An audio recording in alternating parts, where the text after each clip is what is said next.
దేశ రాజధాని ఢిల్లీలో జరిగిన ఎర్రకోట పేలుడు ఘటనతో కేంద్ర ఇంటెలిజెన్స్ వర్గాలు ఒక్కసారిగా అప్రమత్తమయ్యాయి. ఈ అనూహ్య పరిణామం నేపథ్యంలో దేశ రాజధానిలో హై అలర్ట్ ప్రకటించారు. అయితే ఈ ఘటనకు సంబంధించి పలు కీలక అంశాలు తాజాగా వెలుగులోకి వస్తున్నాయి. నిన్న సాయంత్రం సరిగ్గా 6 గంటల 52 నిమిషాల సమయంలో ఈ యొక్క పేలుడు సంభవించింది. ఈ దుర్ఘటనలో ఇప్పటివరకు మొత్తం 8 మంది మృతి చెందారు. మరో 24 మందికి తీవ్ర గాయాలయ్యాయి. వీరిలో ముగ్గురి పరిస్థితి అత్యంత విషమంగా ఉన్నట్లుగా కూడా కేంద్ర ఇంటెలిజెన్స్ అధికారులు వెల్లడించారు. క్షతగాత్రులను వెంటనే ఎల్ఎన్జేపీ హాస్పిటల్కు తరలించి చికిత్స అందిస్తున్నారు.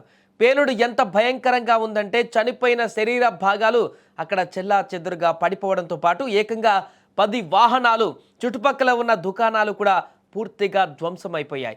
ఈ ఘటనలో ప్రధానంగా వినిపిస్తున్నటువంటి అంశం పేలుడుకు కారణమైనటువంటి i20 కార్ మిస్టరీ.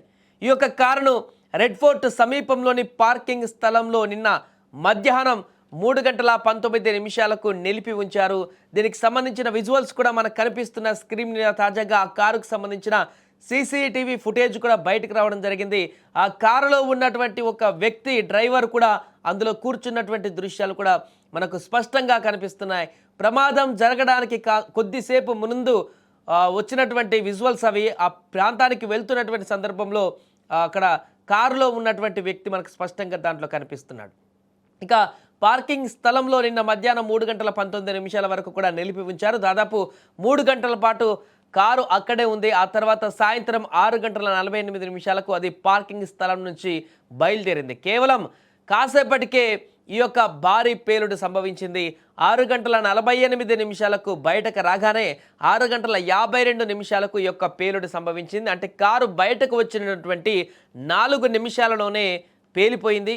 ఈ పేలుడుకు ఉపయోగించినటువంటి ఈ కారు గురుగ్రామ్ ఆర్టీఓ వద్ద రిజిస్టర్ అయినట్టుగా గుర్తించారు. దీని రిజిస్ట్రేషన్ నెంబర్ కూడా HR26CE 7674గా ఉంది. ఈ నెంబర్ ఈ కారును మొహమ్మద్ సల్మాన్ పేరుతో రిజిస్టర్ చేసినట్లుగా కూడా అధికారులు అక్కడ గుర్తించారు. ఈ సందర్భంగా వెల్లడించారు. అయితే కారును ఓనర్ అయినటువంటి వ్యక్తి మొహమ్మద్ సల్మాన్ను పోలీసులు అరెస్ట్ చేసి విచారించారు. విచారణలో సల్మాన్ తాను ఈ యొక్క కారును i20 కారును తారిక్ పుల్వామా నివాసికి అమ్మేసినట్లుగా కూడా కీలక విషయం కూడా చెప్పారు. దీంతో ఈ కేసు కొత్త మలుపు తిరిగింది. ప్రస్తుతం కేంద్ర ఇంటెలిజెన్స్ అధికారులు ఈ యొక్క కేసును అత్యంత సీరియస్గా తీసుకొని అన్ని కోణాలలో కూడా లోతుగా విచారణ చేస్తున్నారు.